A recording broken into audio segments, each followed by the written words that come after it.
Hey, welcome back to the Language of series. My name is Amy Lanci. I am a communication consultant. I love helping business owners speak their audience's language. And I have this series because I see languages exist everywhere, not just by country or ethnicity, but by expertise, by industry, by experience, by community. And that's why I have this show, because that way we can all just see the different languages that we are all speaking and better understand that we're all more on the same page than we think we are. And if we understand that, then maybe the world would be a better place. So I have today my friend Rachel. She is a life coach and shadow work coach, and spiritual life coach.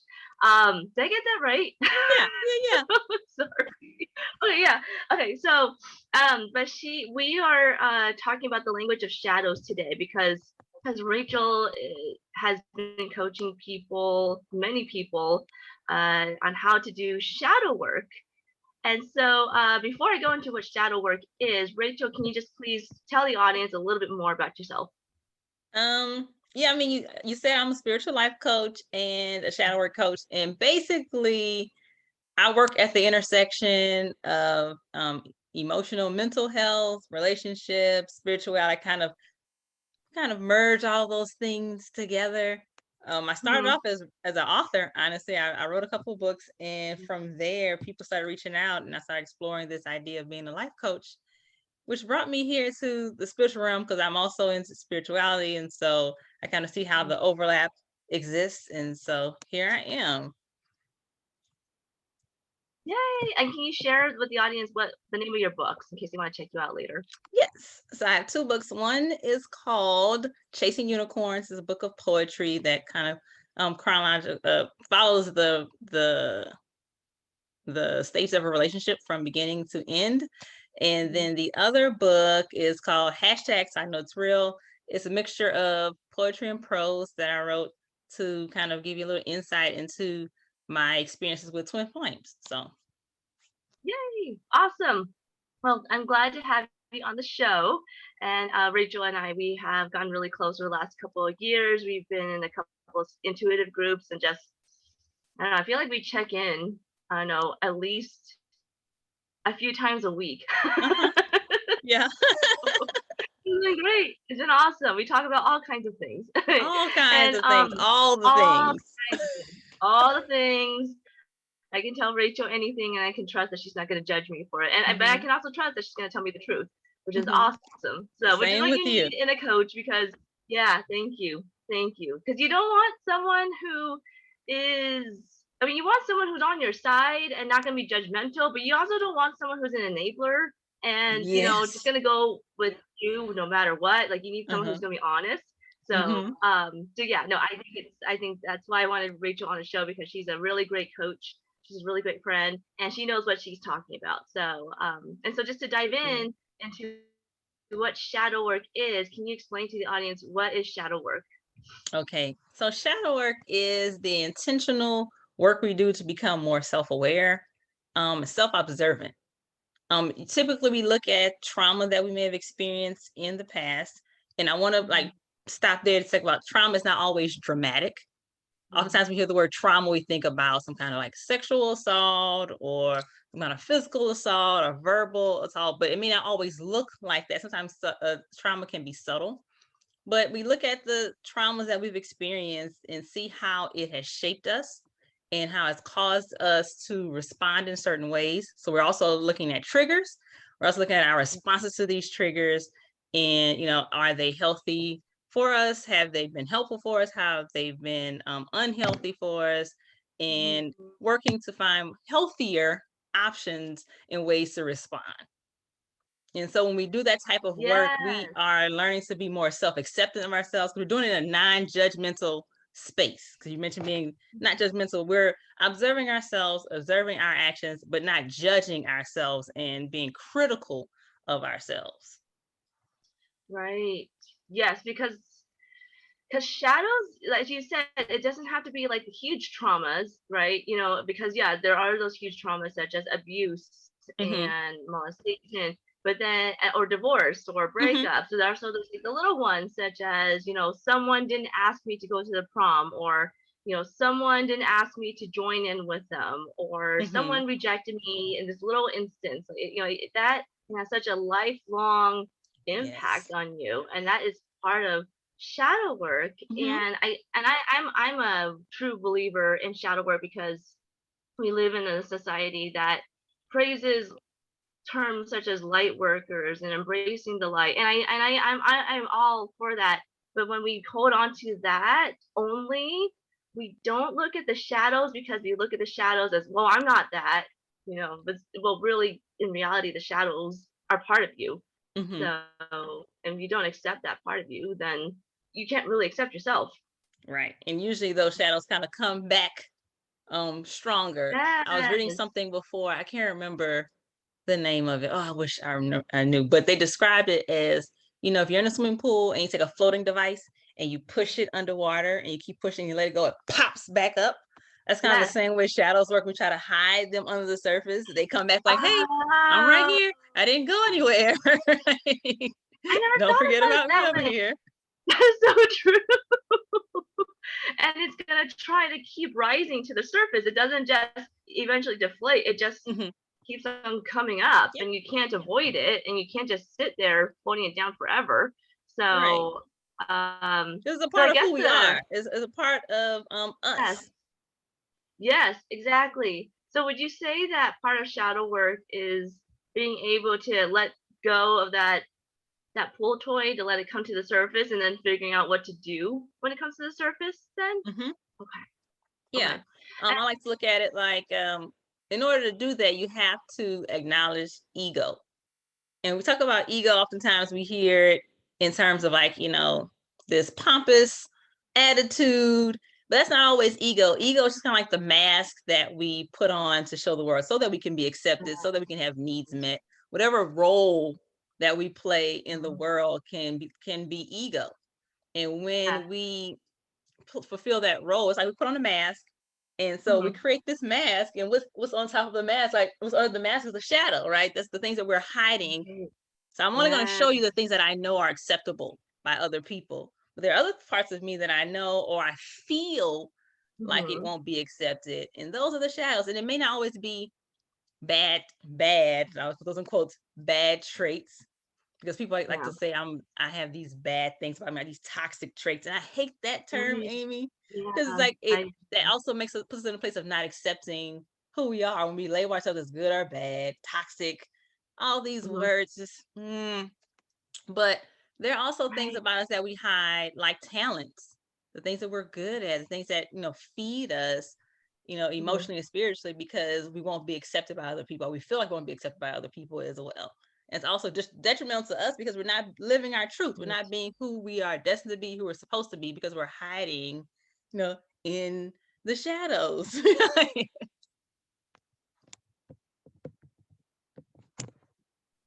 I lose you? Maybe. Yeah, Oh, I there we see go. shadows. Oh, no, I'm here. I'm right here. Okay. Ah, dang, internet reception. Okay, we're good. Okay. Okay. But I was just gonna say, when it comes to our shadows, we can't just pretend they're not there, because Right. that's like pretending my arm's not there. It's like pretending my foot's not Absolutely. there. Like, but yeah, you're right. I don't like that term toxic, or like I have ugly traits. I have ugly emotions. I don't want to feel the ugly emotions. And Hmm. so the audience, just so you know, like when we're speaking about, just we're talking about all these key words that people are using that we notice Yeah. when it comes to our own shadows, like ugly emotions, toxic emotions, the understanding what ego really is, Hmm. and triggers. So, and it's Hmm. just it's a whole culture around it. But it sounds like, Rachel, that right now in this stage where we're at, that we are having, like, the language of shadow work basically means the language of changing the mindset and changing the culture around how we view our own emotional and spiritual health. Hmm. Hmm. Mhm. Okay, Yeah. good. I was like, did she agree with that? Yay. Okay, cool. Um, and I think one thing I wanted to clarify earlier that I wanted to hear from you is, you mentioned the word triggers, and so, I mean, you and I know what triggers are, but some people may not know what triggers are in the audience. So if you could just define, what are triggers? What is that? What are they? What are they, and what do they look like, or what can they look like?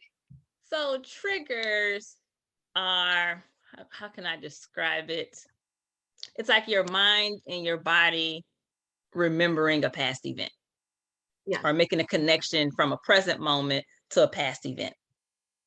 And it may not look exactly like the past event, but it's enough for the mind to say, wait, I think we've been here before. Someone could have Yes. said something to you.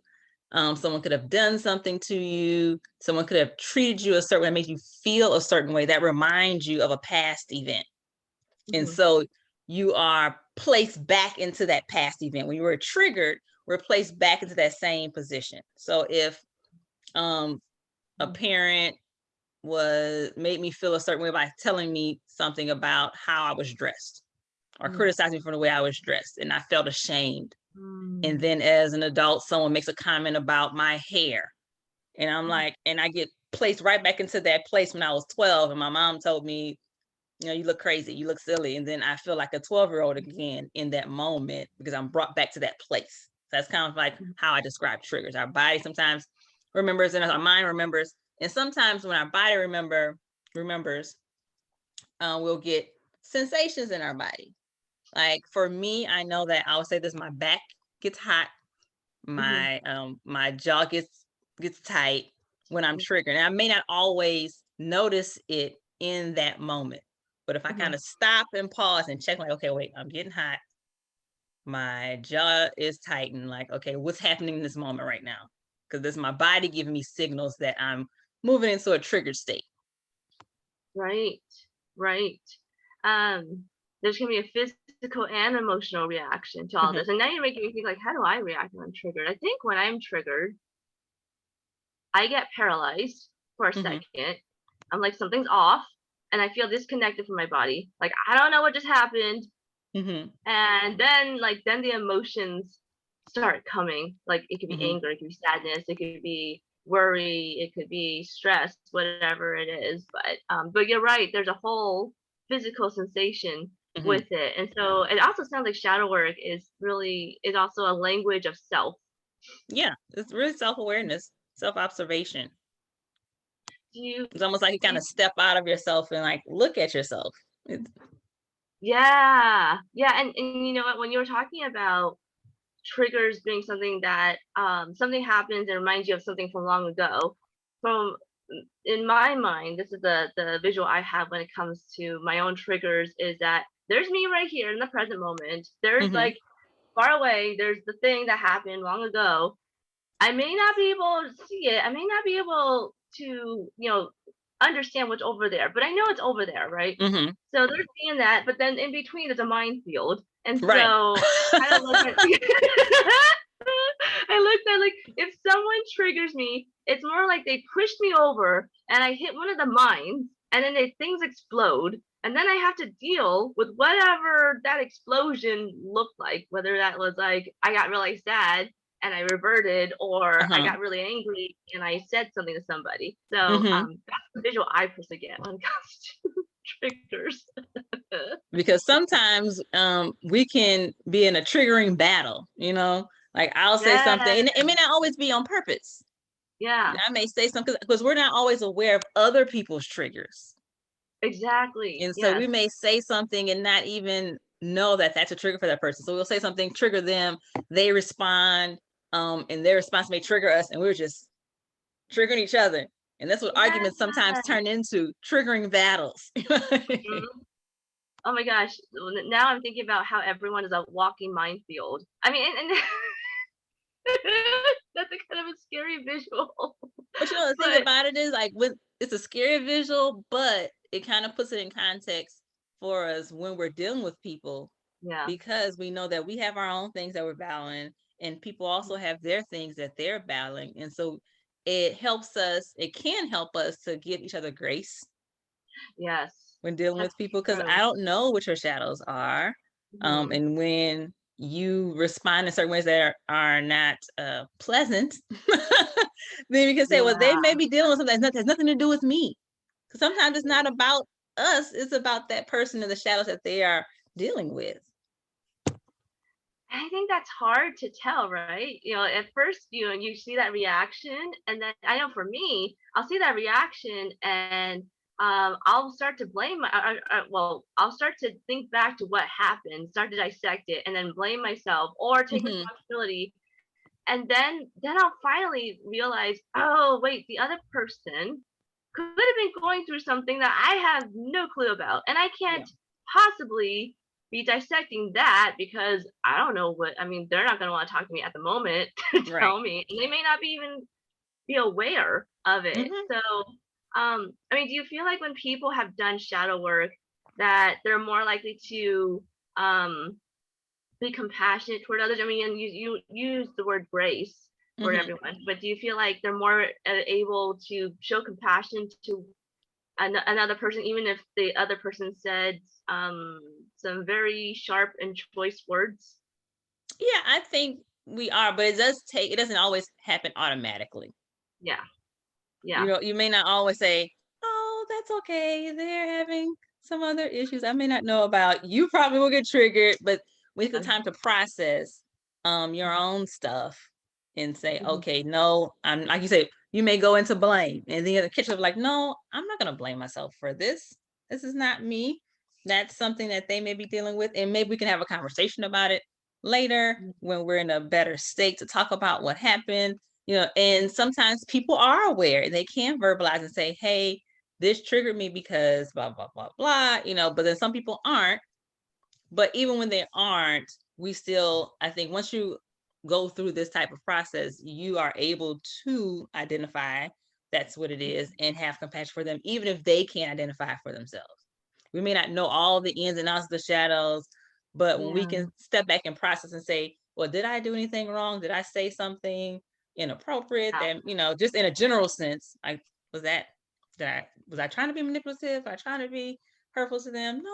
No, check. I'm going through your checklist, your mental checklist. Like, no, I yeah, really wasn't. Okay, yeah. so maybe it's not me here. Maybe it's something there, and you can be more compassionate towards Mhm. them. Yeah, doesn't always No, mean that we can reconcile from some of these things, but you can be more understanding.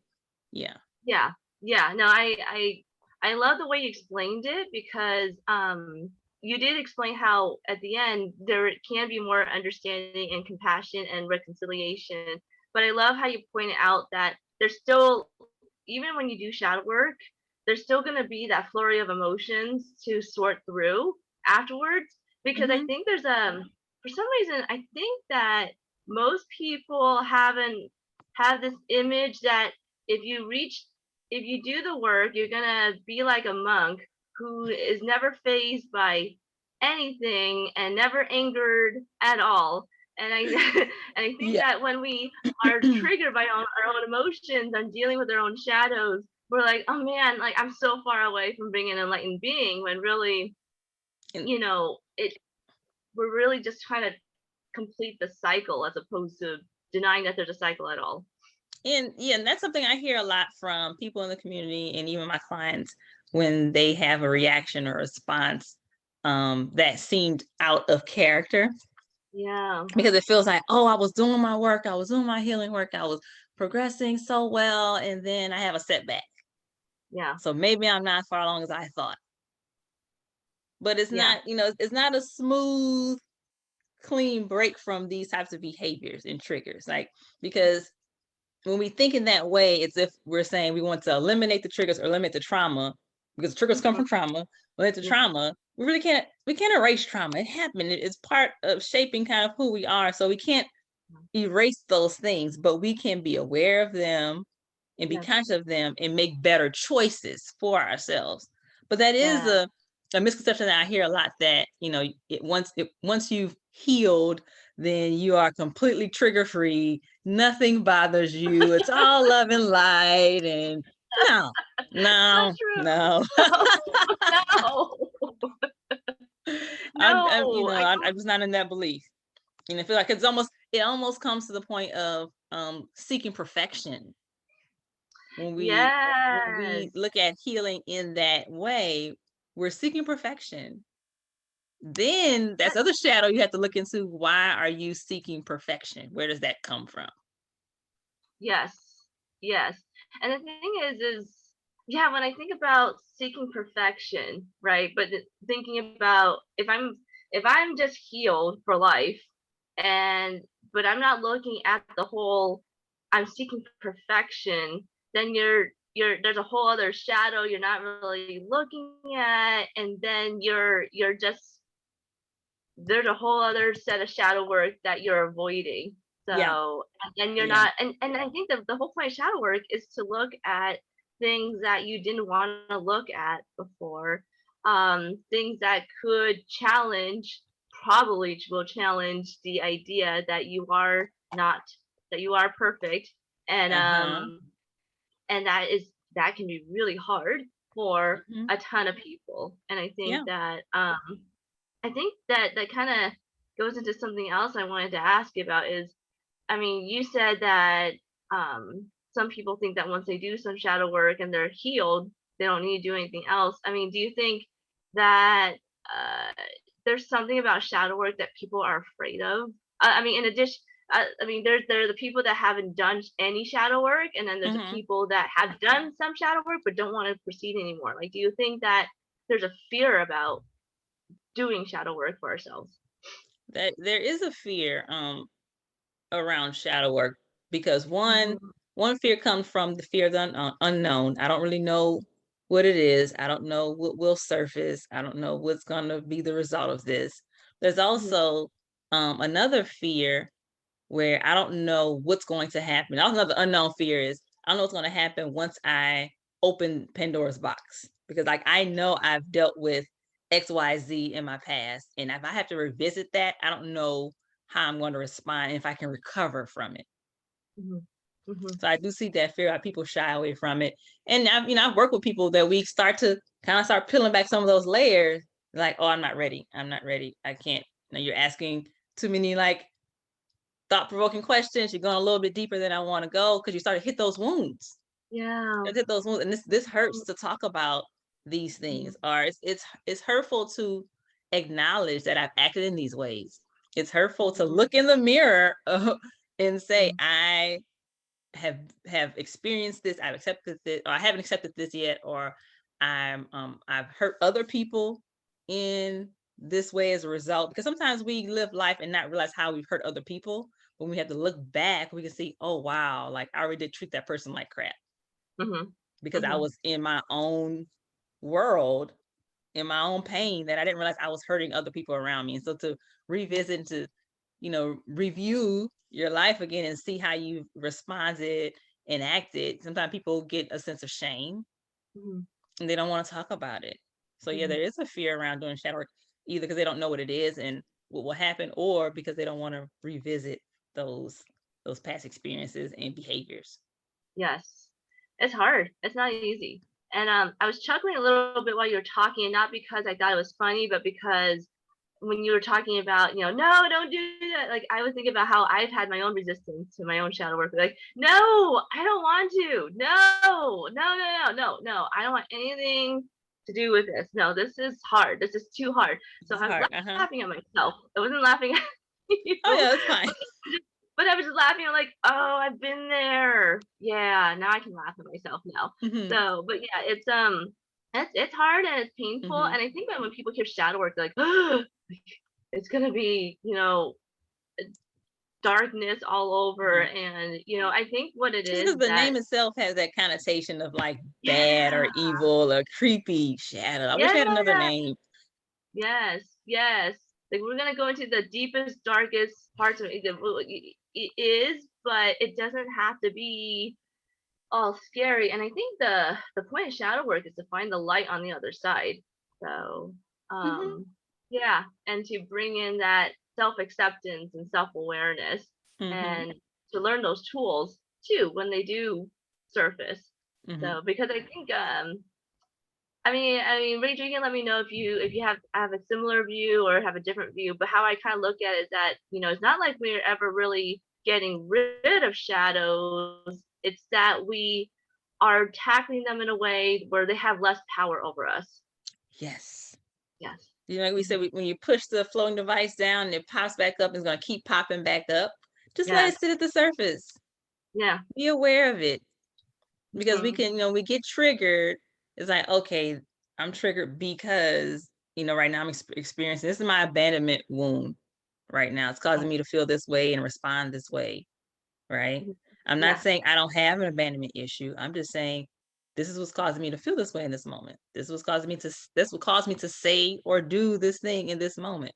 Why am I Yeah. anxious in this moment? Because my abandonment issues are kind of rearing their head right now, and that's okay. And Yeah. I think you mentioned on the post one day, give yourself what you need in that moment.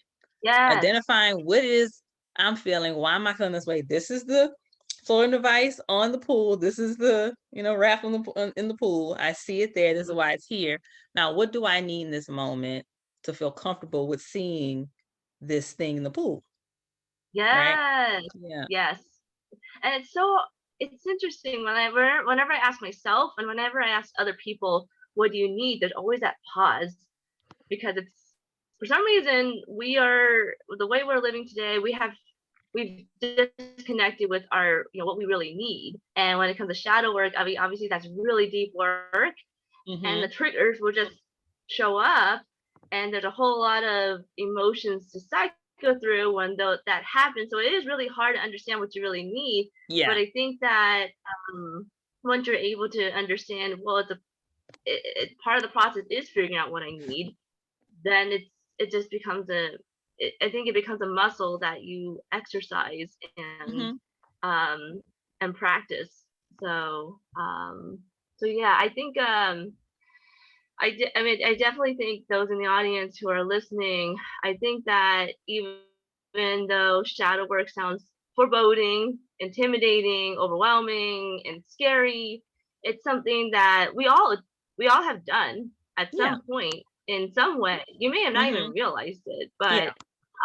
but it's something that's necessary. So, and I think that it's not something to be afraid of. It's just something to just try out little by little, like Rachel was saying, peel back the onion, peel back the layers. Mm-hmm. It doesn't We're have to never really done be, with shadow work. yes, exactly. We're never So we're really always done. peeling back layers. Yeah, because I know that, I can look at the big things that happened to me in my life and say, okay, well, I dealt with those, we're fine. But there's all Uh-huh. these little things that maybe I Mm-hmm. didn't I'm still uncovering. Like, oh, I didn't know that thing had anything to do with that thing, but now I Yes. understand. Mm-hmm. I mean, we are always, I don't want to say we're always a work in progress. Everyone says that. Like, we are always working on ourselves. There's always something to work on with Yep. ourselves. We're always learning something Uh, new about ourselves. yes. And so, Rachel, how, with your core products and services, how do you help your audience and your clients with shadow work? Okay, so initially I started offering it started off as 2 weeks, believe it or not. I started off with a 2-week shadow work course, which has turned into a 4-week shadow work course because it's so intense and I Yeah. can't really just my clients really can't process the information in that short amount of time. And so I extended to a 4-week program.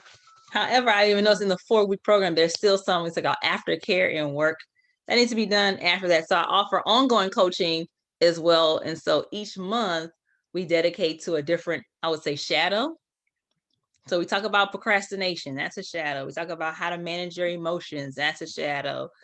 We talk about self-love and being able to give ourselves what we need. So Mhm. each month we tackle a different aspect of shadow work. So my 4-week course kind of introduce you to shadow work, explain the history of it, what it is, and I take you through a practice to start digging and uncovering some of those shadows. And then my ongoing group coaching is more focused, more intense because we have each month is different, dealing with a different aspect of shadow work or a different shadow. I love that. And I love that you start off with a topic that most people would not even think about is part of shadow work, which is procrastination. Hmm. A lot of people be like, "Oh no, that's just my laziness." Like, Yeah. well, probably a reason why you're dragging your feet doing certain things. There's probably something somewhere that Hmm. says it's okay to do this or is encouraging this. Yes. So I love that you're starting with a topic that most people are like, oh, really? There's a shadow? And also, I feel like it's safer for most people to kind of look at, right? As opposed Hmm. to the self care aspect, which is, that naturally I feel like goes really deeper, Hmm. much deeper. So, so this was a lovely talk with you. And Yes. yes, I was like, oh man, we're gonna talk about shadow work. How's this gonna go? But this is gonna be good. So, but but before I let you go, Rachel, tell people how can they reach you? They can find me on my website, racheldgarrison.com, and also on Facebook. I have a business page, Rachel D. Garrison, and then I have a personal page, which is kind of my other business page, honestly. It's Rachel D. So I'm not really on Instagram and all the other stuff. I have those accounts, but I really don't hang out there. Yeah. Like Facebook is my playground. So website or my Facebook page. Awesome. So if any of you are curious about or really want to dive into, not just curious, but really want to dive into shadow work, reach out to Rachel and, check out her course because yeah, it's going to be it's pretty awesome. So, thank you, Rachel, for being on here. Thank This was you. lovely, as I said before. And everyone, thank you for tuning into the Language of series. Please tune back to my YouTube channel for more episodes with myself and experts to talk about languages that are all around us. So, thank you.